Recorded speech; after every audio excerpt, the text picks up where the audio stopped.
Bonjour à tous chers amis et bienvenue sur la chaîne YouTube du diocèse pour ce nouveau numéro de Parole d'évêque en compagnie de Monseigneur Nicolas Souchu. Bonjour Monseigneur. Bonjour à tous, bonjour Paul. Monseigneur, ça y est, nous y sommes. On peut dire que la lignée pastorale est lancée dans notre diocèse. Le catéchisme a repris dans les paroisses, tout comme l'aumônerie des collèges et des lycées, et ainsi bien entendu que de très nombreuses activités en paroisse. La semaine dernière, vous avez vécu la traditionnelle journée des curés en présence du vicaire général et de l'abbé Pierre de Berger qui est aussi membre du conseil épiscopal. Quel est le but de cette journée et surtout les grands enjeux ? Eh bien, les curés dans le diocèse, comme partout dans le monde, ce sont donc les responsables des paroisses.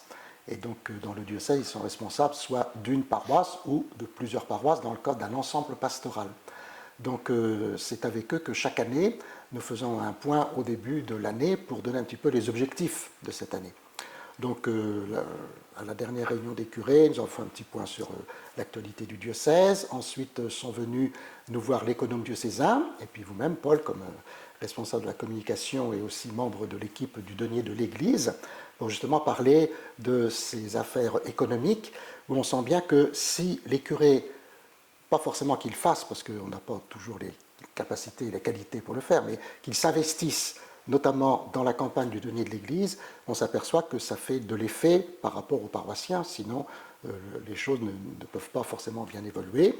Et puis on nous a montré aussi un système qui s'appelle Enoria, pour que notamment les secrétariats des paroisses puissent le prendre et que ça facilite évidemment la tâche dans les paroisses sur les listes, les registres et tout ça.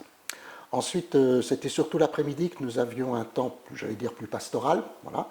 Donc, on a fait le point sur le synode diocésain. Là, il n'y avait pas beaucoup de choses à faire puisqu'on attend l'assemblée de novembre. On va en reparler tout à l'heure. Ensuite, ce qui est intéressant, c'est qu'on a eu un petit temps de partage sur la manière, entre guillemets, synodale d'exercer le ministère de curé. Voilà. Donc il y a eu des petits carrefours, des petites remontées. Donc ça, c'était intéressant parce que c'est bien de faire un synode, mais c'est bien aussi de voir comment la synodalité se réalise concrètement dans ce que l'on fait au quotidien et dans ses différentes responsabilités. Ensuite, on a eu aussi un petit temps d'explication sur le jubilé 2025. Alors, j'ai dit plusieurs fois que nous sommes déjà en synode diocésain, c'est sur l'espérance, le jubilé c'est aussi sur l'espérance, donc c'est plutôt comment ce jubilé 2025, pèlerin de l'espérance, va nous aider, nous, à vivre notre synode, oser l'espérance dans nos communautés chrétiennes. Voilà. Donc on a donné quelques petites choses parce que chaque curé finalement peut organiser ce qu'il veut pendant le temps de ce jubilé, indépendamment ou en complément des temps diocésains qui ont été également présentés. Voilà. Donc c'est un temps qui est important parce que ça, d'abord, quand les prêtres ensemble et ceux qui ont la responsabilité de curé se retrouvent avec l'évêque, c'est un moment important parce que notre sacramentalité ministérielle, elle se joue aussi comme ça. Et en même temps, il faut donner des pistes pour que les curés sachent un petit peu comment orienter eux-mêmes leur propre pastoral en fonction de celle de la vie du diocèse. Monseigneur, pour ce mois d'octobre, vous avez souhaité laisser la parole à Gaëlle Toba, qui est responsable de la pastorale des jeunes depuis 2 mois. Bonjour à tous, je suis Gaëlle Toba, responsable de la pastorale des jeunes. Je viens vous parler du week-end des confinements. C'est un week-end organisé par la pastorale des jeunes pour réunir tous les jeunes confirmants autour de notre Père évêque. Cette année, ce week-end aura lieu les 23 et 24 novembre 2024 au groupe scolaire Saint-Jacques de Compostelle. Nous serons réunis autour du thème tiré des Actes des Apôtres au chapitre 1, verset 8. Vous recevrez une force et vous serez mes témoins jusqu'aux extrémités de la terre. Nous vous attendons tous, tous les jeunes, les aumôniers et les aumônières, les parents, à ce week-end qui sera riche en émotions, riche avec le Saint-Esprit et nous allons vivre une expérience autour de notre Père évêque. Merci et à très bientôt. Merci Gaëlle pour ces quelques éclaircissements et surtout, belle année pastorale à la pastorale des jeunes. Monseigneur, sans transition, le synode entre de nouveau dans une phase un petit peu visible de ses activités, après un été qui a été surtout studieux pour le conseil synodal et le secrétariat général du synode. Quelles sont désormais les grandes étapes à venir ? Alors, comme vous dites, l'été était studieux, et donc Le Conseil synodal, et notamment le secrétariat général du synode, a donc mis en œuvre le cahier synodal qui va permettre aux membres de l'Assemblée synodale de préparer l'Assemblée du mois de novembre prochain à Aire-sur-l'Adour. D'ailleurs, pendant la première quinzaine d'octobre, ont eu lieu 4 rencontres où on a proposé donc aux membres de l'Assemblée synodale de venir chercher directement ce cahier et non pas de leur distribuer, de façon à leur expliquer ce qu'on attendait d'eux d'ici l'Assemblée. En fait, on leur demande évidemment de lire l'ensemble et pas seulement l'itinéraire ou le sujet qui les ont intéressés ou qu'ils ont partagé en équipe synodale.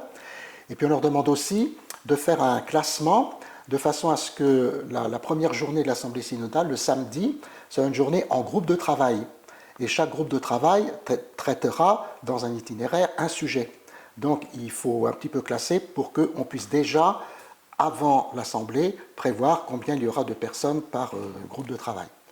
Et puis on a proposé aussi, et ça c'est intéressant parce que c'est la face visible du diocèse, enfin du synode pardon, qui remonte, c'est éventuellement de travailler tel ou tel sujet avec les personnes avec qui ils avaient, par exemple, été en équipe synodale, ou bien des personnes qu'ils connaissent, ou bien les personnes qui ont voté pour eux, par exemple, peu importe.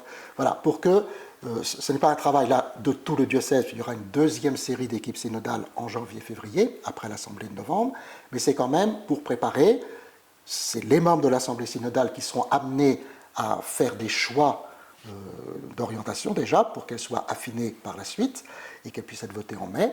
Et donc, vous voyez, c'est déjà un beau travail qui est fait là, et c'est sûr qu'il faut qu'on prie pour tous les membres de l'Assemblée synodale, pour qu'ils entrent vraiment dans ce que l'Esprit Saint nous a inspiré, en tout cas, pour arriver jusque-là.